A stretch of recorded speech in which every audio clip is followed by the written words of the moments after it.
Kumar Singh ji, general secretary, हमारे बहुत ही पुराने परिचित, और आपका सानिध्य, आपका मार्गदर्शन हम लोगों को मिलता रहता है, श्री राम रतन दोहान जी।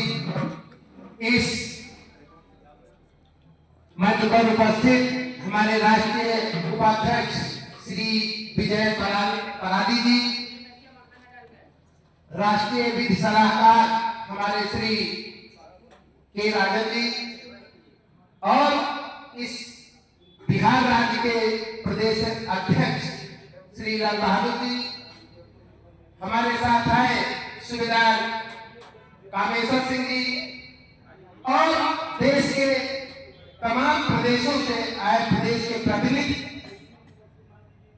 और बिहार राज्य के सभी सम्मानित पूर्व सैनिकों का मैं इस पावन धरती पर बुद्ध महावीर गुरु गोविंद सिंह जी की धरती पर हार्दिक वंदन अभिनंदन करता हूं। साथियों,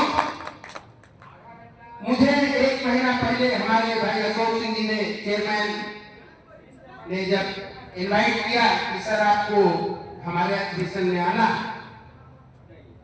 मैंने आपके आदेशों का, आपके निवेदन का तुरंत अनुपालन के क्रम में मैंने कहा सर मैं आपके इस कार्यक्रम में आऊंगा जरूर, शेड्यूल बिजी होने के नाते, क्योंकि परसों 26 जनवरी है, लोकल स्तर पर जाने का कार्यक्रम काफी होता है, तो हमने कहा मैं आपको 2 दिन समय जरूर दूंगा, 24 और 25।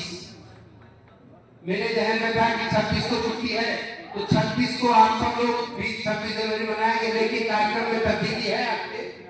मैंने उसको देख करके आज मुझे इस बिहार की पावन धरती पर आप सबने सम्मानित किया, आप सबने आमंत्रण दिया।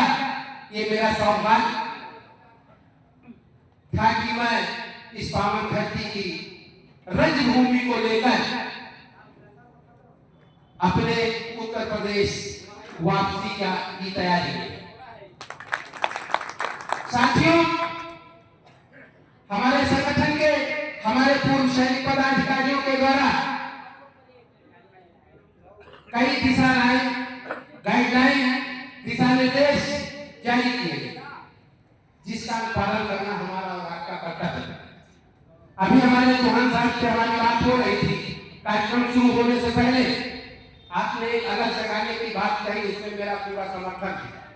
तन मन धन के साथ में मैं आपकी इस बात को पूरी जोर तरीके से मैं रखना चाहूंगा कि इसको आगे बढ़ाया जाए।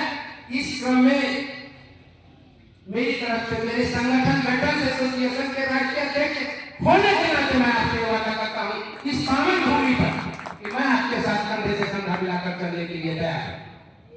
साथियों, आज के इस तारीखी अधिवेशन में आप सबके उद्बोधन, आप सबके दिशा निर्देश हमने सुना। हमें भी कष्ट होता, हमें तकलीफ होती। भाई अशोक सिंह जी जिस तरह से मेहनत करते हैं, मेरे साथ कई राज्यों में उन्होंने दौरा किया, मैं उस चीज को महसूस करता हूँ कि आपकी वेदना, आपको कितना कष्ट होता है, आपको विदित होती है। आज हम इस अधिवेशन में बैठे हैं, आज हम 100% को पूरी नहीं कर पा रहे। आज हमारे चौहान साहब ने हमको अभी बैठ करके हम लोग इसी बात पर चर्चा की, जब मुसीबत में कोई आता है तब काम हम आते, काम के संगठन के लोग आते, और एक दिन समय निकालने के, महीने में एक दिन समय निकालने के लिए हमारे आपके पास समय नहीं। साथियों, मैं आज आपको आगाह कर रहा हूं कि कातिलों के शहर में है घर मेरा।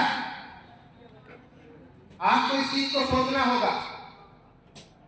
आप हर कदम पर चले जाओगे, ये दुनिया हमें बेवकूफ समझती है, ये दुनिया हमें मोटे बुद्धि का समझती है।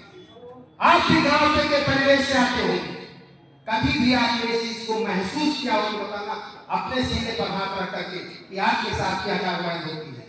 मैं विगत 1 साल से मैं देख रहा हूं 234 मामले मेरे पास आए हैं पूर्व सैनिकों के, चाहे पुलिस से प्रताड़ित हो, चाहे राजस्व से प्रताड़ित हो, मैंने उनका निस्तारण करने का प्रयास किया है।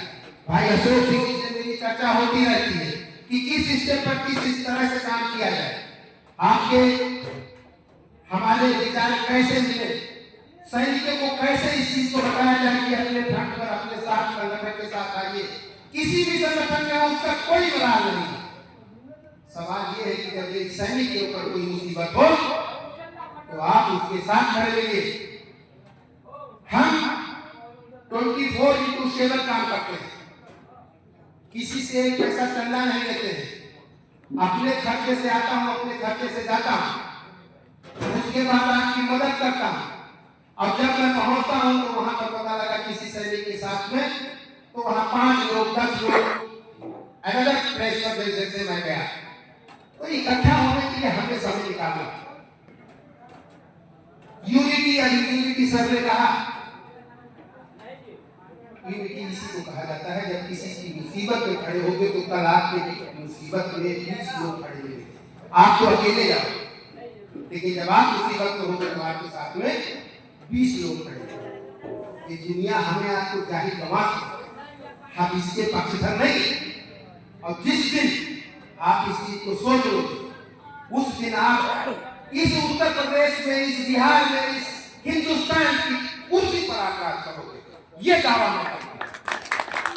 मैंने 2 साल पहले पीएमओ से पत्राचार किया था, प्रधानमंत्री नरेंद्र मोदी जी से पत्राचार किया था। उनके कार्यालय का ये जवाब, जो कि अभी मेरी बात हो रही है, मैंने पत्र लिखा था पीएमओ को कि हमारे पूर्व सैनिकों को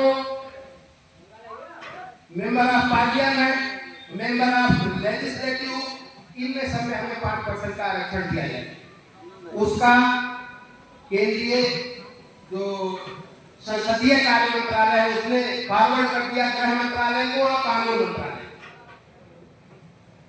जो मैं वादा करता हूं कि कोई ना कोई जवाब या हाँ या ना में जुलाई तक हमको मिल जाएगा। और गृह मंत्रालय के साथ में भी मेरा पत्राचार हुआ है, जिसका ये है। तो कहने का मतलब हम लोग हर स्टेप पर अगर काम करेंगे तो कहीं ना कहीं हमको सफलता मिलेगी। आज हमें अशोक सर ने बुलाया यहाँ, मैं आया यहाँ, कल मैं बुलाऊंगा तो आप जाएंगे। अभी जितनी भी बातें संगठन के मेंबरशिप को लेकर के, संगठन के अगले कार्यक्रम के बारे में जो विचारधाराएं बन रही है संगठन की, उसको बल आपसे मिलेगा। अकेला इसमें से कोई पदाधिकारी नहीं कर सकता है जब तक कि आपका सहयोग नहीं है। हम 500 रुपया दूसरी चीजों में खर्चा कर सकते हैं शाम को, लेकिन संगठन को मजबूत करने के लिए 100 रुपया नहीं दे सकते। ये भी सोचने का विषय। संगठन चलता है कार्यकर्ता से, कार्यालय से और पैसे से। जिस संगठन में तीनों का अभाव होगा वो संगठन नहीं चलेगा, कई पीस में टूटेगा, संचालन व्यवस्था डिस्टर्ब होगी। तो इसको सोचने का काम है। अगर इतने बुद्धिजीवी लोग इस कुर्सी पर बैठे हुए यहाँ पर आकर मार्गदर्शन कर रहे हैं, हमारा मार्गदर्शन कर रहे हैं, तो ये लोग को ये नहीं चीज चला है। इसको सोचने के इस बिहार, उत्तर प्रदेश, सारे राज्यों में मैं आपसे इस मंच के माध्यम से मैं पुनः आपको इस चीज को कहना चाहता हूं, अगर यूनाइट रहोगे तो आप सेफ रहोगे। जिस दिन आप यूनाइट नहीं हुए तो जैसे गली गली लोग मारे जा रहे हैं ऐसे मारे जा रहे हैं, कोई मदद करने के लिए खड़ा नहीं होगा। आप रात में 1 बजे फोन किसी पदाधिकारी करोगे तो ऐसा कोई नहीं जो ना उठाएगा। आप फोन करिए किसी भी स्तर पर, प्रशासनिक स्तर पर हो, चाहे पॉलिटिकल स्तर पर, आपको सपोर्ट मिलेगा। हम लोग उसी के लिए बैठे, हम सिर्फ अध्यक्ष की तख्ती लगाकर घूमने के लिए नहीं बैठे। अगर हम अध्यक्ष हैं तो उसका दायित्व का निर्वहन करना भी जानते हैं और आपके सुख दुख का भागीदार होना भी जानता है। इसको करिए, आप लोग एक रहिए, एक मिशन रखिए कि हमको इस मिशन में करना है। आप आए, आगे बढ़े, हम सब लोग साथ में होंगे, हमें नहीं, हम किसी को ज्यादा तवज्जो नहीं देते कौन से संगठन से आया कौन से नहीं आया। हमारा धर्म है, हमारी जात है, हमारा कर्म है। एक हम फौजी हैं, जैसे हम फौज में थे हम उसी तरह से रहना चाहते हैं, उसी तरह से रहेंगे। हमारे आपके बीच में मनमुटाव होता है, होने दीजिए। किसी पद को लेकर के मनमुटाव अगर है, मैं तो यहाँ तक अपने संगठन में मैंने कह दिया, अगर जो भी राष्ट्रीय अध्यक्ष बनना चाहे वो आइए, मैं साथ में चलूंगा, मैं बगल चलूंगा, मैं पीछे चलूंगा, लेकिन संगठन को तोड़ने की बात मत करना, संगठन को छोड़ने की बात करना। सारा इशू पैसा या कोई पद नहीं, सारे लोग इसमें वैतनिक बैठे हुए हैं, कोई वेतन नहीं लेता संगठन से, लेकिन आपके लिए समय निकाल करके 1 घंटा 2 घंटा 4 घंटा 1 दिन 2 दिन निकाल करके अपना काम का सब लोग खर्चा करके आपकी मदद में करते हैं। तो इसको सोचना आपकी बात कैसे मजबूती है। रही बात, कई दल ऐसे हैं जो राजनीतिक दल बनाकर बैठे हुए हैं, मैं उसमें जुड़े हुए लोगों को भी कहता हूँ कि राजनीति के लिए महत्वाकांक्षी होने से पहले एक हो जाओ। 10-1300 पार्टियां हैं हिंदुस्तान में, 1300 पार्टियों को कुर्सी नहीं मिली, बहुत गुमनाम हो गए। अगर राजनीति में उतरना है, राजनीति करनी है, तो पहले पूरी फौज 36 लाख फौजियों को एक होना पड़ेगा। और जिस दिन एक हो गए उस दिन कुर्सी भी आपकी, आवेश भी आपका, लिखने वाली कलम भी आपकी, और उस कलम में भरी रोशनाई भी आपकी होगी। इसके लिए बता, और जब हम और आप मनन करें, जितने लोग यहाँ बैठे हुए, सिर्फ 5 मिनट घर में जाकर के, यहाँ नहीं घर जाइए, इत्मीनान से एकांत में बैठ करके 5 मिनट मनन करिएगा, क्या हम समाज में समुचित सम्मान पा रहे हैं? चाहे सरकार की तरफ से हो, चाहे समाज की तरफ से हो। और जिस दिन आप हमें क्या कहते हैं सम्मान के बारे में सोच लोगे, उस दिन आप अपने ही भाई की इज्जत आपको मिलेगी। हमें कष्ट होता है जब मैं पहुंचता हूं किसी देवनारी के